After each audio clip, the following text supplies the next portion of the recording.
Hello, everyone. Welcome to the webinar today, Networking Wrapped 2024. Excited that you're here. And coincidentally, the webinar Networking Wrapped, which was inspired by Spotify Wrapped was also released today. So some good juju to start the day off. But that's kind of what we're aiming to do with this webinar. We're going to just kind of recap the previous year, share some of the highlights, some of the trends, some of the good, some of the bad, and look ahead to 2025 a little bit as well. Ultimately, we want this to be an engaging webinar, so please, we've already seen comments come in. Please keep them coming. If you have questions, if you just want to chat on the side, all is fair game in the comment section, so please engage. We also will be recording this webinar, and we will distribute the recording after the webinar is concluded. So if you want to go back and reference anything, you will have the opportunity to do that with the recording. Without further ado, I think we can jump in. I think just to start the webinar, I kind of just wanted to start by acknowledging that network management isn't an easy job. It's not an easy profession. There's a skills gap there, and a lot of people are wearing a lot of hats in the network management profession, which can cause unique challenges. It can be stressful, especially as networks are changing and becoming more complex. So part of the reason for having this webinar is to hopefully, at least maybe in a small part, give you an opportunity to pause and reflect on lessons from the past year, prepare for a successful 2025, and maybe hopefully we can also empower you a little bit with some insights and strategies to start the new year strong and stress-free. Community is a big part of this, and we're excited to have almost about 200 folks here. So like I said, feel free to engage and contribute as well. The agenda is pretty straightforward. We're going to start by looking back at 2024, highlighting some of the major events and news and stories from 2024. Also, when we built the registration page, we had an optional form in there for you to share some of your stories from the previous year. We've got some good ones and some bad ones, but we're going to share the full spectrum of stories with you. Take a few minutes to do that before we kind of turn the page and look ahead to 2025, which trends we think might persist, where you might want to consider investing. And then we'll wrap up the webinar with a little bit of a roadmap about what we're looking to do here with the product internally, and hopefully in a way that benefits you, and finish with some question and answering as well. So like I said, please submit your questions. We will get around to them either throughout the webinar or towards the end. If you're wondering who I am, I'm Jace Holyoke. I'm Director of Product Marketing here at Domotz. I started working in the IT space for an MSP, which I did for about 5 years before joining the dark side and working for vendors, cybersecurity vendors, and then now here at Domotz. I'm very excited to be here, and especially excited to introduce Destiny. She is going to be doing most of the heavy lifting here on the webinar, which is a good thing because she brings most of the brain power as well. She's got 20 plus years of networking experience. She's our principal product manager. And Destiny, I'll just hand it over to you. Maybe if you just want to introduce yourself a little bit more, and then we can dive into the content. Yeah, so I'm Destiny Bertucci. I've been a network engineer and a cybersecurity director, as well as I've been in IT monitoring and management for, as he was saying, over 20 years. It doesn't seem like 20 years, but it's been 20 years. So one of the main focuses that I've had and have learned is my passion is really in monitoring and management.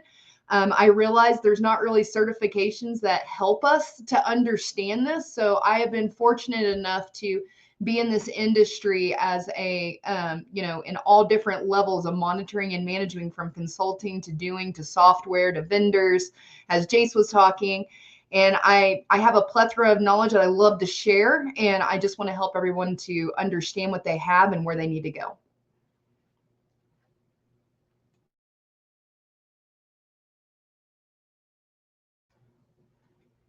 All right, so we're going to do a year in a review. So what we're going to be talking about is more of what have we seen in the industry as a whole. So this isn't Domotz specific, as Jace was alluding to.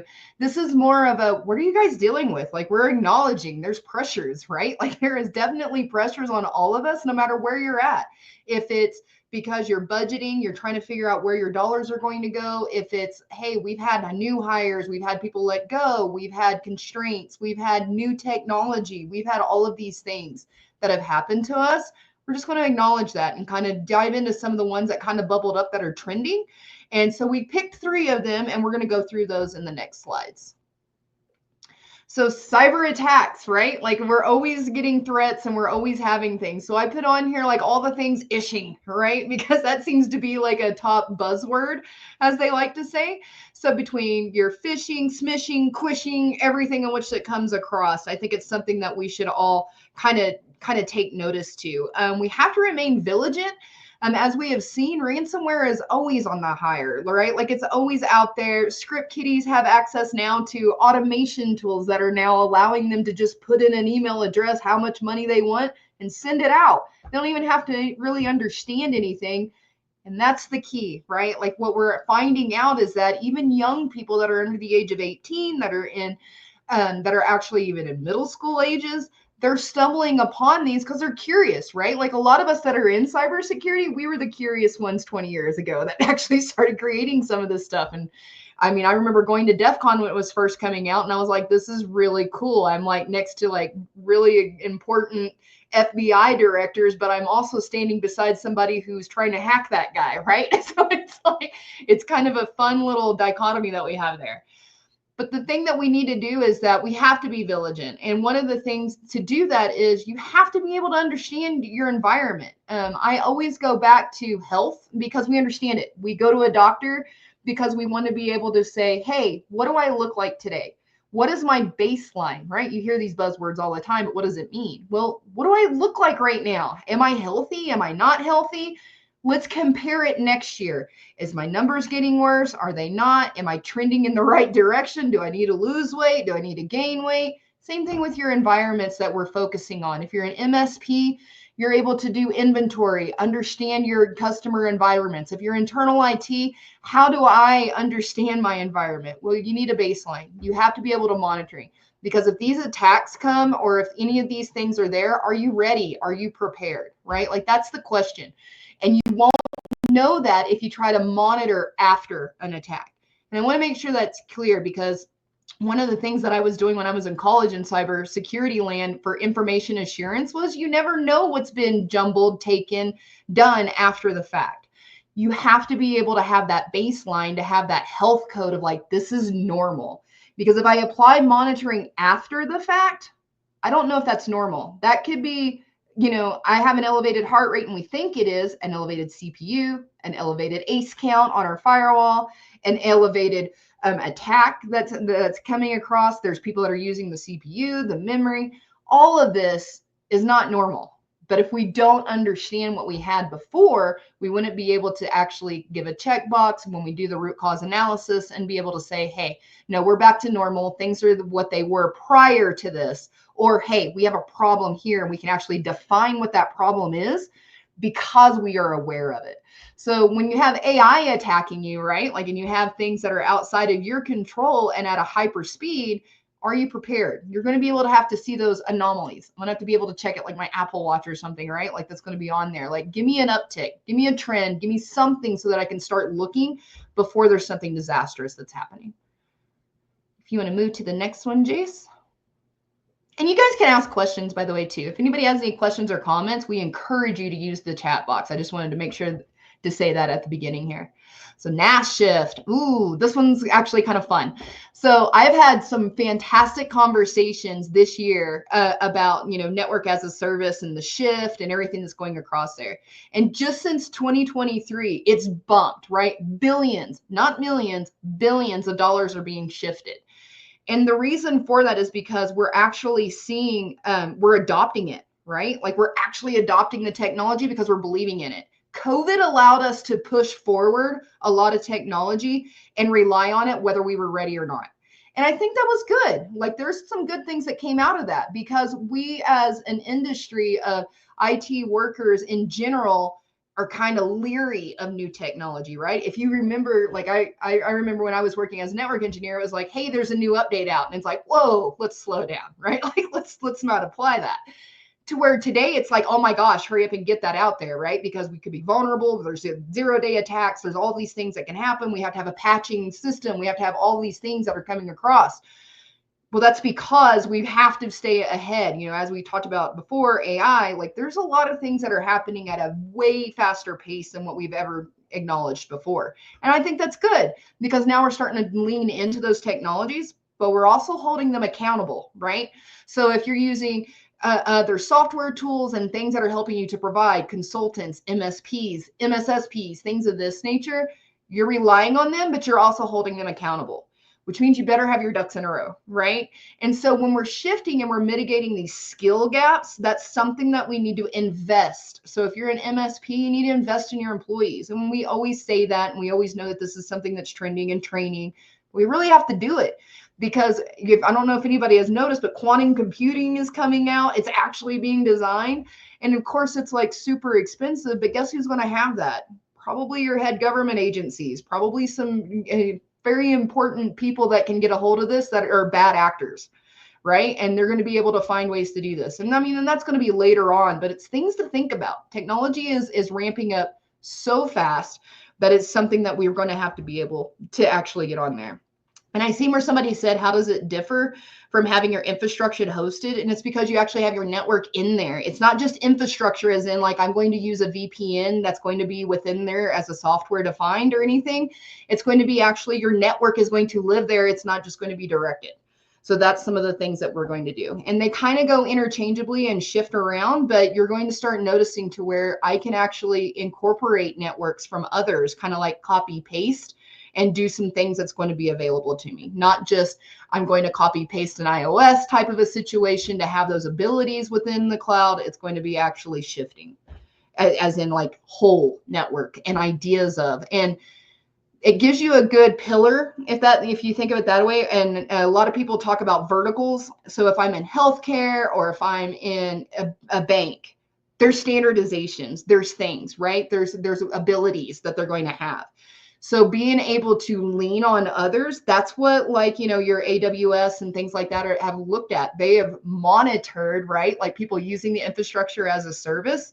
And now they're like, hey, wait a minute, we're noticing patterns in these verticals. Well, these are things that we can gain access to, right? Like to actually help to uncover if I'm a lower level bank or a similar bank, or if I'm a healthcare, Blue Cross versus United Healthcare, we can actually gain knowledge from what is best practices. So that's kind of what that shifts are. When we're talking about capacity, you have fluctuation abilities. So a lot of the fluctuations that we have in capacity, it's really nice to have that elasticity, right? It's going to cost you sometimes, right? But that elasticity allows for the network to expand and to continue, the data to still flow. You're not going to have a denial of service like that, and you're not going to have a break or not having an ability to gain access if you needed it. So there's some advantages there on that fluctuation that's going to be able to do that. Reduce security risks. And when I'm talking about this is when, like what we were talking about earlier, we're patching systems, when you're going to have some automation that's going to be applied, you're going to have best practices applied, you're going to have checks and balances applied. Instead of like, oh, I'm going to have a whole bunch of you know, like where it's like I have an exception, an exception of like, oh no, I'm just going to allow this software to continue to do this security flaw because we've allowed it to happen for 10 years. This is how it's going to be. Nothing's ever happened yet. I'm just going to keep applying this exception. No longer happening. So I have a lot of stuff that I've done with government as well. And that is like cut off 2025, especially. It's like, hey, we are now using, and I see where somebody had just put in here, AI is going to protect 2025. Security AI tools now are checking you and they're asking you why there's exceptions, and they're pushing back with knowledge literally from CIS and from CISA, things like that, right? So you're having this massive AI acknowledgement, right, behind it that is now checking your security and backing why you shouldn't allow an exception. I think this is vital. I think this helps. You're also, because you're applying networks within here outside of just infrastructure or even software, it's looking at it as an environmental whole now. So this network of all of these abilities is now getting applied a template of security that is also being used and is advantageous to us because you have it AI powered as well. You're going to have those offerings. You're still going to have a SME. And I think this is so important to understand. And Jace, if you want to move to the next slide, because we're kind of diving into the AI too. AI SMEs is vital. If you're going to poison your data, it's poison data. If you do not have somebody validating what that AI is doing and what you're allowing it to do, then how do you know it's going to be right? You just have a faster way of pushing out bad ideas or a bad program, right?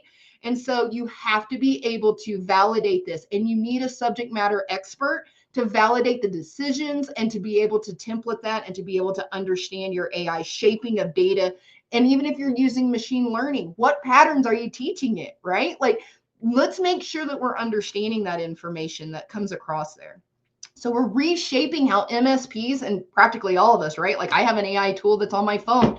I have it's one of those things where it's like, I just want to have better conversations. I want to take something that's like 400 pages and I want to deduce that down into a summary because I can't read everything, but I need to understand what I need to be talking about, for instance. There's ways to use those tools, right? Like, there's things that I can shape how I use those tools to help me consume data. So now we have to think about it. If we're looking at it for customer support, how do we shape that data to make sure it's generating the data that we wanted?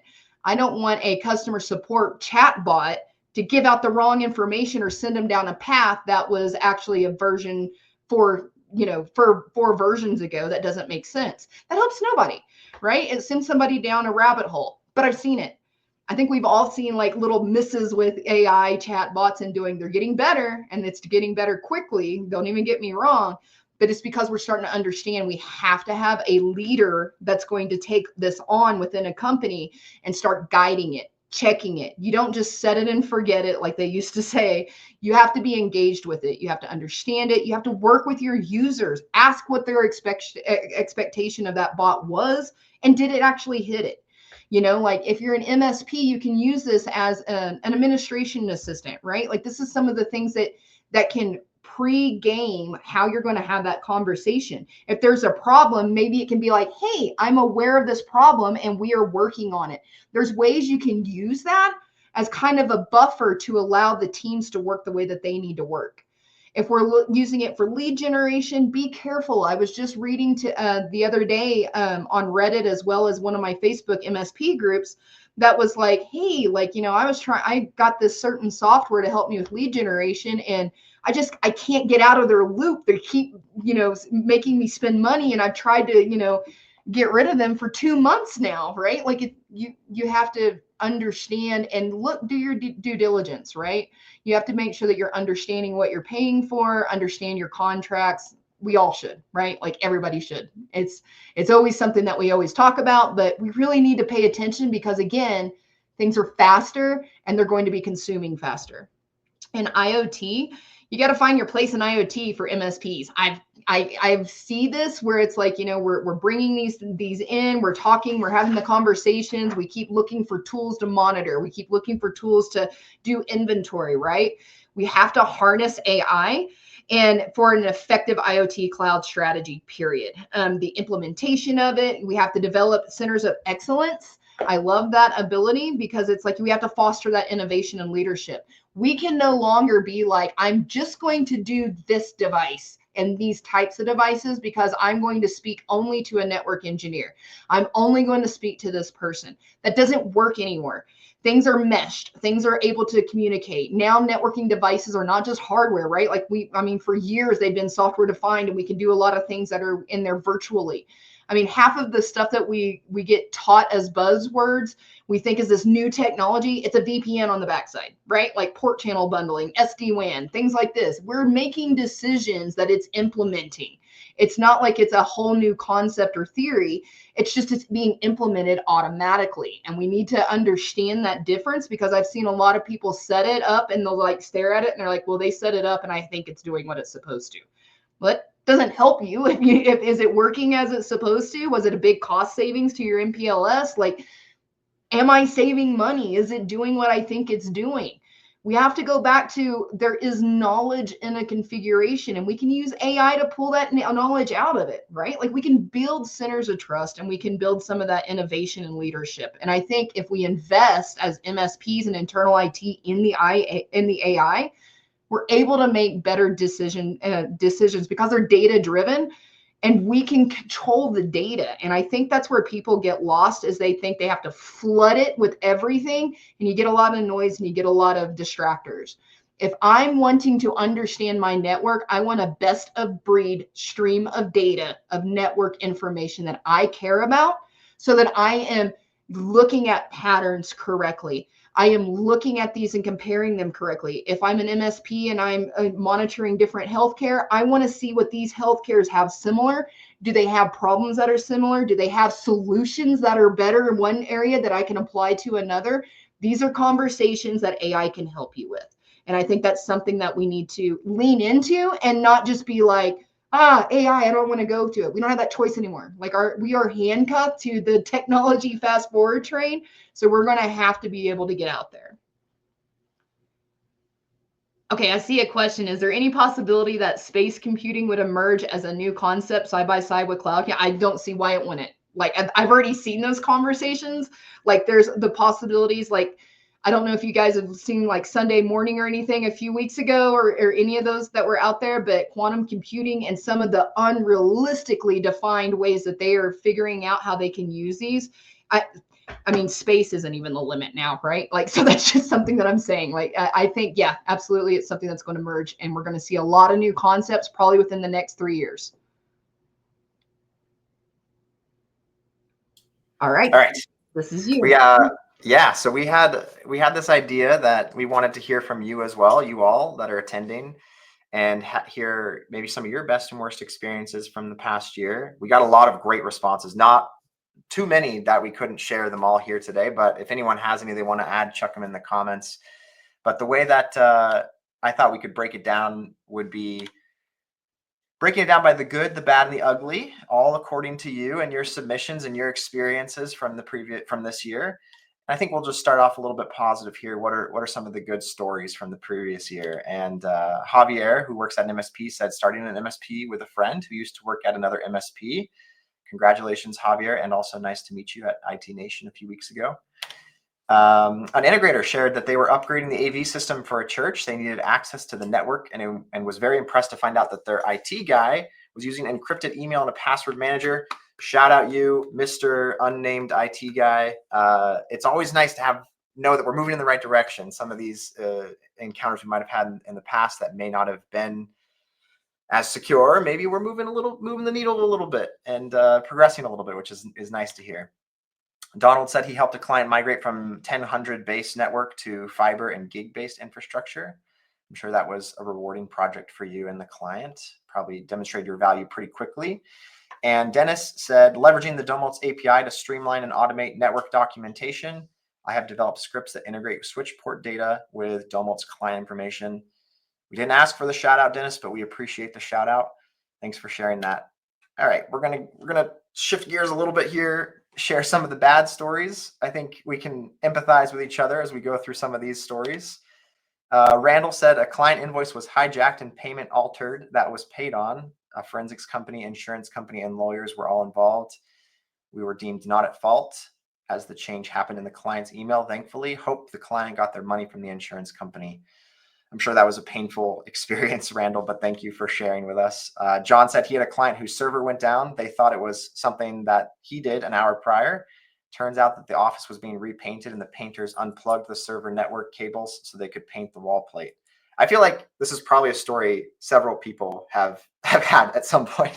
In fact, there was another story that was submitted about a janitor messing with cables as well. So I don't think you're alone there, John, with that experience. And then Antonio said, waiting for AI to be built into products, which I think Destiny did a good job chatting about, but it's an interesting place we're in now, especially with the vendors you work with, where it's kind of like a hurry up and wait. A lot of the vendors acknowledge the buzz, the sexiness behind branding themselves as AI, and are maybe a little bit prematurely doing that when they have an AI integrated and like a super early beta.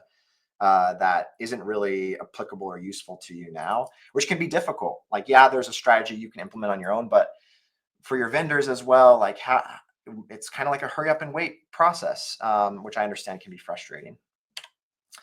All right, we've only got 2 ugly stories, so that's not a bad thing, I don't think.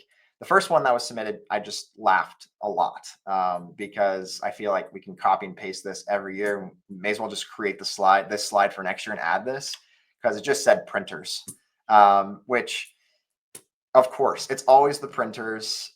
I have no doubt. And I just assumed this was ugly because the question was share your best or worst experience for 2024. And when you respond just one word printers, I'm just going to assume that should be categorized under under the ugly. All right, one other one. Donald said he had a client who bought $8,000 worth of network hardware that was stolen from their site 2 days before the scheduled installation. They had no insurance coverage. That is painful. That is very painful. I'm sorry to hear that happened.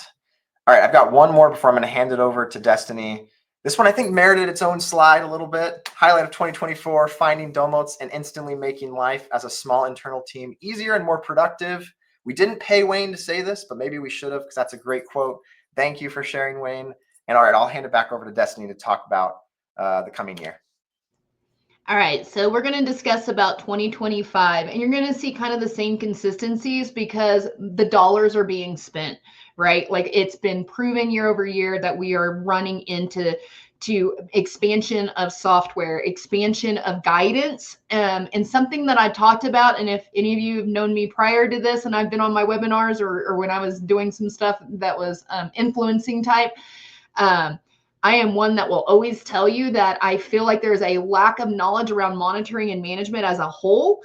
And it still is not a filled gap that I'm hoping that Jason and I can work towards on something at Domotz to provide some value there, because I have seen this for 20 years where people are monitoring and they're out of the box monitoring. And that is a checkbox moment, right? Like, I totally get that. But as we get into some of these slides and I start talking about some more dollars, I'm going to get into why a checkbox moment is no longer just what you can do as a bare minimum. So if you want to fast forward a little bit there. All right. So let's discuss the networking here. You're going to have to start looking into your network as a service. And what I mean that is, we got to do our due diligence. We can't just listen to a salesperson tell us what we need. And I will say this for anyone that's talking to the sales themselves, right? Like, we need to understand what the provider is offering. What does that look like? Earlier, somebody was talking about like, hey, like, security and privacy when this all goes to the cloud. Like, what does this mean? Exactly. What does it mean? Do they have your back on it? Is there an insurance that's going to be coming with that? What is that provider giving you for those dollars? And I know that people like the elasticity. What am I getting charged for? What am I doing if something happens? Do they help? Do they have a recovery? These are questions that we need to really make them answer and be accountable for. So when you're selecting your providers, you need to really engage and do a comparative. Don't just rely on a comparative analysis that's given to you, because I have seen these manipulated throughout my life where it's like, oh no, we're fantastic. We do way more than they do. And it's like, okay, because then, legally they can say, well, yeah, we were just talking about this one part over here. And it's like, okay, well, that didn't help me at all, right? Like, we have to literally look at it and say, I need these problems to have a solution. And I encourage any MSP as well as any IT, person in which it's there, or a director or anything. What are the problems that I am trying to solve with a solution outside of human, right? What is that? What problem am I solving? Is it because I'm getting calls at 2:00 in the morning? Is it because this network is going down? Is it because I have to expand and I can't afford the hardware? What am I trying to solve? And then that is how I can apply this to the providers, of which that if I'm trying to shift to NAS or anything that's cloud, we need to ask those questions, because we've seen people shift and come back, and now they're in a hybrid mode because we shifted too fast. They weren't ready. We came back. We decided hybrid was ready. COVID hit. Now it's shift everything. We need contingency plans. What is the problem you're trying to solve, right? And if you're an MSP, what is your actual customers trying to solve by using you, and what value are you trying to give them back? So if you're using tools like Domotz, right, like for monitoring and doing things, what value can I portray to them to showcase that I'm adding value to this, right? Because you can monitor in the cloud as well, and you shouldn't just rely one way on a monitoring situation. Because what if it goes down? What if it's erroneous? What if I can see something differently? I need to be able to give a view, right, to a user. There's many reasons why we should have software that's monitoring, that's not just proprietary to the vendor. So when we're optimizing, how are we optimizing? Is that going to optimize us? Does this create a problem? That goes back to my concept of monitoring. If I know what I had on-prem, right? Or if I know what I had in a hybrid environment and I'm shifting to anything, NAS, if I'm going to shift just infrastructure, I'm going to shift just cloud. If I'm going to do any kind of a shift, like VeloCloud, anything, like if I'm going to try to use them, if I am doing something, can I prove that those dollars were spent accurately? If I don't know what I had before, how can I make that decision, right? Like, or how can I know that that was a data-driven decision? If I can showcase, if I'm doing a change request even, or anything that's there, this is what it was, this is how it improved, this is what I saved, or this is what it's costing me. Because that's happened when a lot of people shifted from MPLS to SD-WAN, didn't really save them what they thought it was going to save. It's starting to, right? Like they're starting to see it because they're understanding the technology, which is great.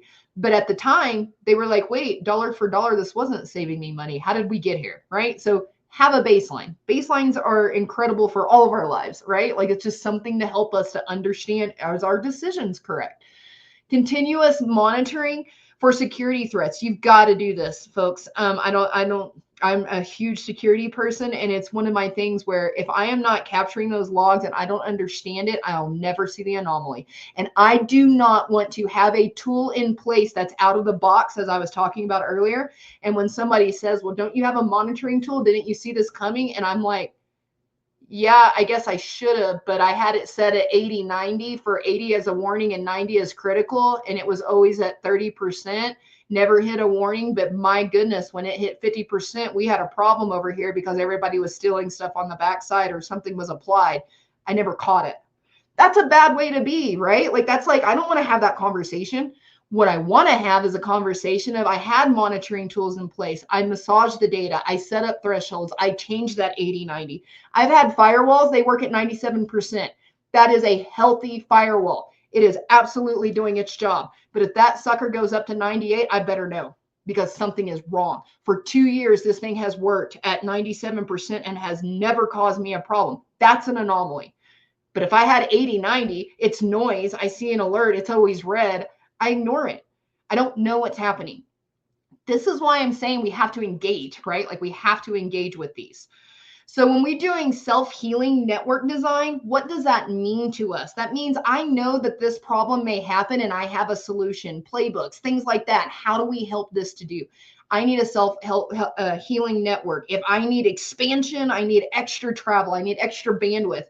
That's where you're going to get that, right? With that NAS, instead of just infrastructure, you can see it as a software increase of actual memory. I can see it as the network itself to expand. I have this ability because now I have more of an elastic type expansion of which will be in my right provider, right? Like I'm asking the right questions. I understand the cost. I understand what I have that can prevent a surge, prevent an outage, prevent things. And if I had a baseline, I'm able to showcase, hey, last year we had 3 of these issues because of what we moved to and understanding our environment through monitoring and managing devices. We made the accurate decision by going with this provider, and we have not had that in 6 months, which over here we had twice. Baselines, right? Like all of this helps us. It's data-driven decisions that's going to help us. User experience focus. If I have a hard time understanding my environment of whatever it is, software, network, applications, AWS, GCP, that's some things. People are left brain, right brain, right? If I am able to understand the tools and I am comfortable with the tools and they're user friendly for me, I'm going to engage more. I'm going to stay in it more. I'm going to understand it. I'm going to use it to the best of its ability. This is how we engage with our tools. And again, goes back to that like out of the box thinking. If I'm not taking advantage of the abilities that I have within a product, why do I have it? Right? Like it's one of those things of like, let's engage with it because you can learn. And that goes into this collaboration and training. I'm learning, I'm training, we're understanding, we're engaged with our environment through the software of which that we have defined it and have within us. That's invaluable. And training into your software tools is so important because if you're able to pull that value out of those tools, you're defending it, you're defending your network, you're defending your abilities. And I think that's highly vital for whatever you're using, if it's your NAS tools, infrastructure, AWS, and even like your lead generation tools, anything. Understand them, take the time, allow users, your workers, if you're own an MSP, allow them the training ability, allow them to have those conversations, because the more they know about the software that you allow them to use in their everyday workplace, the better advantageous it's going to be for you and your company as well as your organization, because they're using it to the ability that it has. You want to go to the next one? So generative AI and you, this is a vital place in 2025 where we're already seeing dollars being spent to place people in training for generative AI. And this is not just, oh, this person's going to be over that tool, so they're going to go out here. No, train. AI is going to be a part of our life. Let's get with it, right? Like let's absorb it and let's use it. There is such a skills gap. People are using it and literally copy pasting. And this goes back to my SME comment, right? Like let's have a subject matter expert. Let's become subject matter experts. Send a person to train, have them train internally. That creates collaboration, that creates a conversation that's open, and that creates learning. If you're talking, you're sharing knowledge, right? Let's engage with that. Let's set up like a, an every week or every other week, just a grab luncheon bag. Like what's going on within our company? What's going on as an MSP? What is happening? We have to be able to have those collaborations. And what I've seen with remote work is we're not doing that. We're like, no, I'm in my silo, I have my stuff, and I am productive as heck, and I am getting things done. You're getting a pathway tunnel done, but if you're not collaborating and you're not having those soft conversations, you're not understanding the company as a whole, right? And there's things that people can offer. I don't care who you are in a company, your opinion, your contribution helps. Right? It helps with culture, it helps sustaining, and it helps with those conversation and skill gaps. And AI allows you to summarize those, right? Like if you're in something that I've loved at Domotz is that, they use tools that actually summarize some of our conversations and meetings with AI. That's fantastic. Like again, if I have 400 pages of notes and I can summarize it down, I'm getting the vital information. Is there tasks? Is there questions? Is there things that I need to do that I forgot about at the beginning of the meeting? Use the AI to help with the skill gaps. Use AI trends, right, to like kind of help us to get things moving towards this. We have to encourage proactive initiative in closing these gaps. And that's something that I think that we're not doing yet, but I've also seen where I have some friends that are in some AI generative companies, and they're like, we have got so many people in the books that are wanting training and so many people that are invested in us and starting to trial, because they know that that's where their dollars need to go to. They don't want to be on the outside of AI, because as we're talking about, you can have AI generated content, you can have the edge computing that's protecting you, right? It can protect you from a security side from other AI that's trying to attack you from a security side. There's plenty of abilities that we need to learn. There's so much AI that I don't even know all of these things. And not that I would, but it's like, I want to engage with it. I am not scared of it because I want to engage with it. I want to learn. I can use AI tools to learn about AI tools. I think that's phenomenal, right? Because it has no biased opinion. It's not trying to sell me anything. What it is trying to do is educate me. And I think we're in a really great time right now for education and upskilling ourselves. And you are never too old to be educated. And I am 44 years old, and I'm always in school and trying to learn stuff because I want to be able to be a contribution to the society and the people that I work with, right? Like I want to contribute. I want to learn. I want to engage. So where are we spending our dollars? Infrastructure monitoring and management was one of the #1 trends that I could find out there. And when I'm talking about how are we going to be able to spend those dollars, it's not, oh, I need to replace a tool, or, oh, I need to go find something to replace this one. What I'm finding is people are using tools coinciding together. What they're trying to do is figure out what is the best of breed, great information for interface data. What is my great information for application data? What is my best of breed that's going to be able to tell me about software? What are these tools? Because again, left brain, right brain, that my employees, my company, my network needs for me to understand. And when I say this, it's important because they're engaging with monitoring faster than I've ever seen before. And this is fantastic because again, that 80-90 rule, not helpful, right? It's an out of the box because we need something, right? Like it's a stake in the wall. It's something to let you see red and green and the Christmas tree, right? Or as I have, like a lot of people in my past lives have always asked me, can you just give me a manager view where everything's green? It's like, because they're like, we know there's a problem. We're trying to fix it, but like you just get them off my back for a second. That's not helpful, right? Like let's actually fix the problems. Let's actually dive in there and understand the health, right?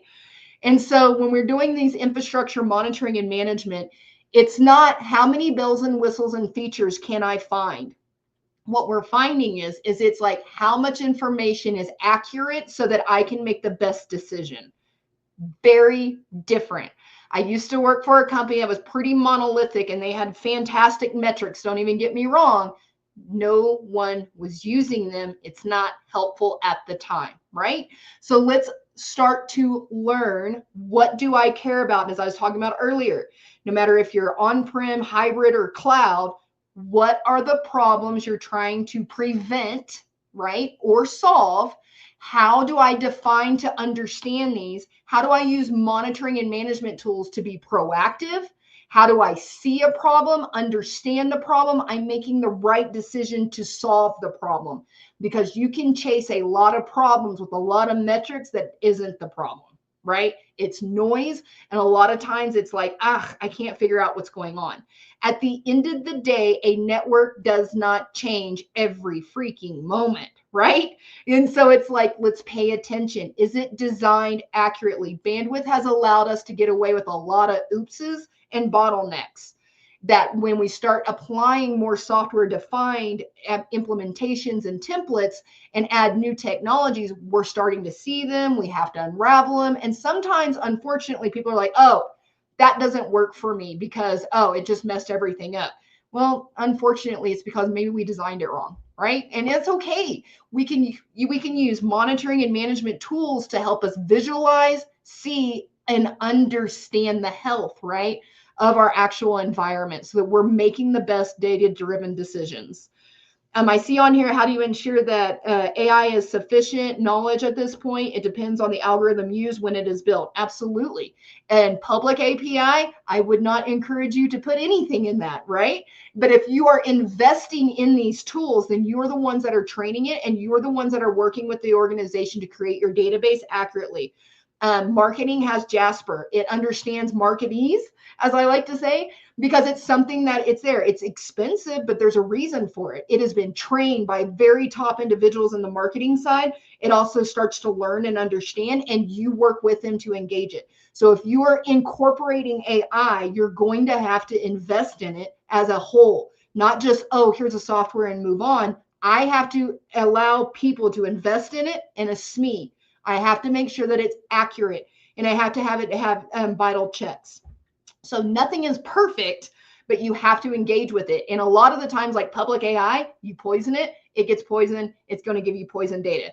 Like I've seen one of it where it was like 2 + 2 is 5. And it was like, no, it's not, it's 4. And the person argued with the AI to where it was like, well, my wife said that it was 5. And it was like, I'm not going to argue with your wife, so it's 5. The next person that came out and was like, hey, what's 2 plus 2? It was like 5. Well, it's wrong, right? But it got poisoned. You see what I'm saying? Because it was like, no, I'm defending my answer, but I'm supposed to bow down and say you are correct. So don't rely on that. You need to rely on the tools you invest in, and you need to invest in them with the actual provider, or if you're creating with yourself, and have the right people in place so that it's the correct data, because you're only as good as the data that you put in. And so when we're talking about cloud management, we have to understand our services. And again, it goes back to baselines, right? We have to understand what we had so that we can compare to what we want and then what we end up with. Because sometimes it's way different, right? Like it's like, I want the bells and whistles and $1 billion to have this perfect, optimized, great network, right? Well, my boss is only going to give me $150,000 this month and maybe 200. I have to make the right decision. I can do that with using, as you can see at the top, a lot of my infrastructure monitoring and management tools. This allows me to make better decisions, right? Because I have that baseline. And then platform-based solutions, comprehensive environments, we need to be able to see the anomalies. Again, as we're all seeing, if we have a baseline and it's a proper baseline and we understand the metrics that matter to us, not just what people tell us that matter, that's how we move forward. And that's how we make better data-driven decisions. If you want to go to the next slide, Jace. And Jeff, you're hilarious, by the way. All right, and now we're going to talk about a little bit of the Domotz roadmap for 2025. Jace, if you want to move to the next slide there. So a sneak peek of some of the things that we are working on actively right now for the first half is network topology enhancement. And what this means is we need to make it prettier. Let's talk about it, right? Like we need to make it accurate, and we need to make it more visually appealing so that we can see a problem, find a problem, do something about it, right? And so here's like, this is the first mock-ups of which that you're going to see on here, that one of our lovely PMs have had here. His name is Keith, that he is working on actively. And I would like to say that if anybody on this call has any information that they would want to contribute or ask a question on about the roadmap or be a part of UX, I'm going to put my email in here and I can direct you to the right person to talk to, because in case you haven't noticed, we are listening and we're wanting to discuss and talk to you. So I'm just put my email address in there, and anybody email me. We can have a conversation so that we can actually get you to the right people, because we are making decisions right now to actually enhance our monitoring and management. And it comes from you all, right? Because again, if we're not listening and we are not listening to you as a subject matter expert of what your ability is in an MSP or how your environment is, we're going to miss it, right? And we need to have those discussions. So Domotz is great because they're leaning in, and these are the top ones that from you have said, hey, I really need to have this conversation. And so we are. And so it's network topology enhancement. And this is going to be getting into this parent and child type of a relationship. We're calling it dependencies that's coming in here. We're also doing role-based access control, which if you're an MSP, like hallelujah, right? Like this is some fun stuff that we can talk about, because now I can actually start separating it out by sites. I can start doing some things and actually integrating with my users, separating, understanding billing, and getting some real handle, right? As we were saying before, what is this environment? How do I engage with monitoring? How do I engage with the management of this so that I fully understand the value that I am providing for my users? If I'm an internal IT, this is my environment. How do I engage with it so I can make data-driven decisions on optimizing? Is it what I expected?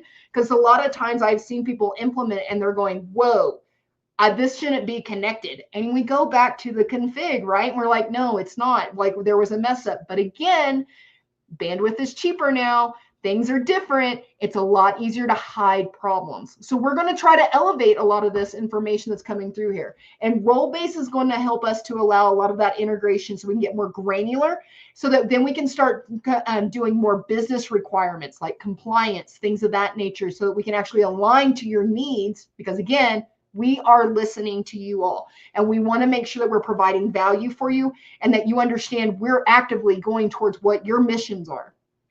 So device templates, this is when it's like, hey, this device matches that device. Why do I have to actually set it up on 2, 3, 100, right? No, if I set it up, I want to be able to apply it to multiple because I know what I want, right? This goes back to, as we've seen where dollars are being spent, is I'm trying to hone in on the metrics that matter to me. And if you know what those are and you're wanting to apply those out, this is the way to do that. And again, this is one of the efforts of which that we are going through there.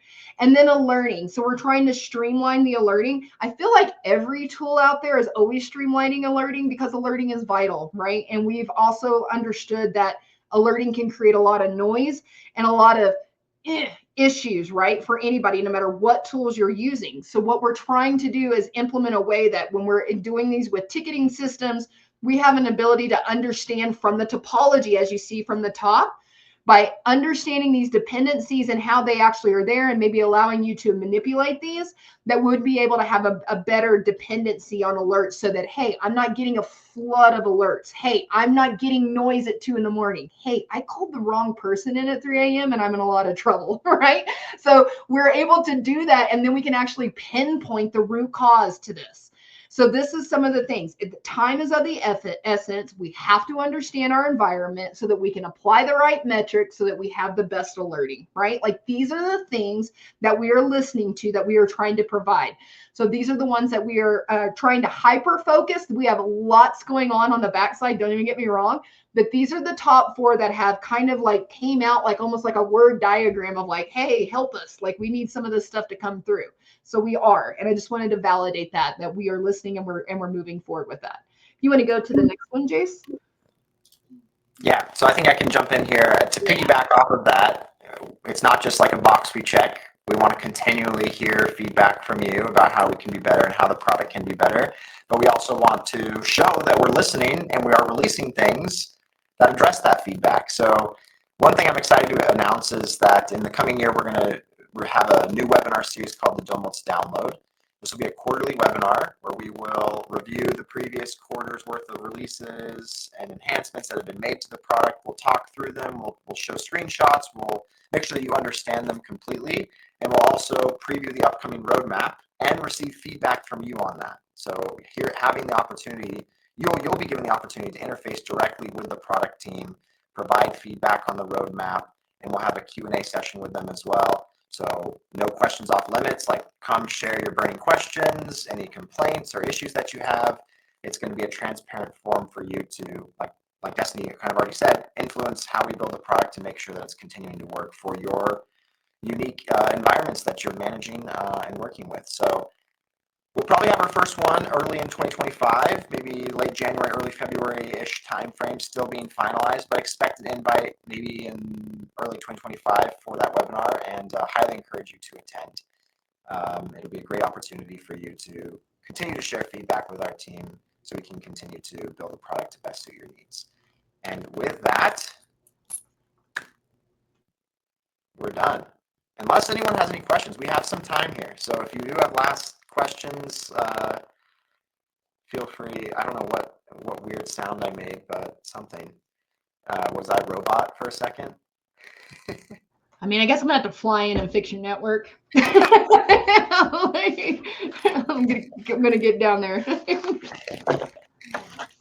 Yeah, you sound like a helicopter. So do you guys have any questions? I was trying to answer them while we were actually in flight of this, but if anyone has any questions, if I can't figure it out now, we will definitely track it down. But to pick it up, it's I think the major thing that Jace was trying to confirm with some of the new stuff that we're doing for next year with the webinars too is we're really wanting to lean in, and we are making some fast changes at Domotz.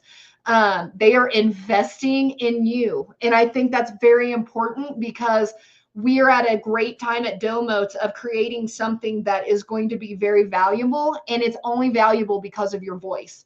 And so when we have these conversations, we're trying to make sure that we're setting it up to where we're not a echo chamber and we're not a megaphone telling you what to do. We're wanting to listen to you. So I hope you guys pay attention to your email, as Jace was saying, so that we can start getting some of those webinars going and actually engage with us. Awesome. All right. I think we'll wrap it up there. Appreciate recording in your email inbox shortly. So thank you again. Bye. Thank you all.